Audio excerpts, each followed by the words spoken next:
From your child's school to the streets that you drive every day, we have a lot to cover tonight. So let's get right to our top story.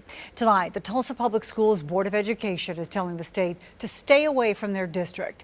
In a resolution which passed 5-2 this evening, they said locally elected officials are the ones who should make the decisions, with help from parents and teachers who are in the school buildings.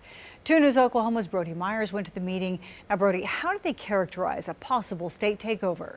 Well, Karen, board members said a state takeover would destabilize the district. The resolution uses that word 3 times, and board members said it multiple times throughout the meeting. These board members even admitted to shortcomings by the district. Tonight, they didn't address any specific actions to close those gaps, but nonetheless, they want to maintain control. We are still the conductors of this train, and we are well able to do the job if we are allowed to do it. Depending on action from state leaders, Jennettie Marshall and her fellow board members at Tulsa Public Schools may not get to conduct the train much longer. State Superintendent Ryan Walters has said all options are on the table when it comes to TPS. And in the board's eyes, a full-blown takeover of the district is one of those options. Supporters of Tuesday night's resolution, which passed 5-2, say the decisions need to be made at the local level.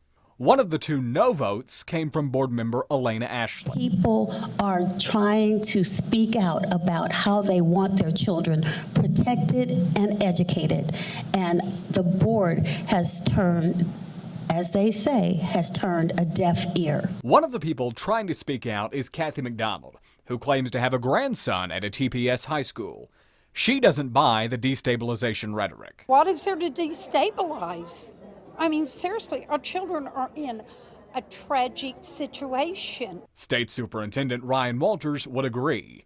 He has voiced his grievances to the district many times since taking office, calling out 2 things: reading proficiency scores and schools with F grades from the district.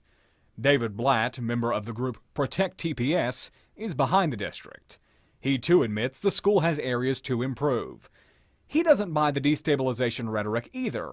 In fact, he's going even further. There is no silver bullet, but to think that a takeover from the state to impose somebody from outside is going to be the way forward is just a pure fantasy. It's worth mentioning earlier today, Governor Kevin Stitt spoke with the Tulsa World. He acknowledged the importance of local control and indicated a state takeover is unlikely. The district thanked the governor for those comments. You can read the statement right now on our free 2 News Oklahoma app. So, Brodie, now that we have input from the governor and the district, what happens next? Well, the State Board of Education is meeting next Thursday, and they're going to vote on the school's accreditation, and we'll see what happens from there, and 2 News will stay with it as long as it takes. We will certainly be there covering that. All right, thank you, Brodie. Thank you.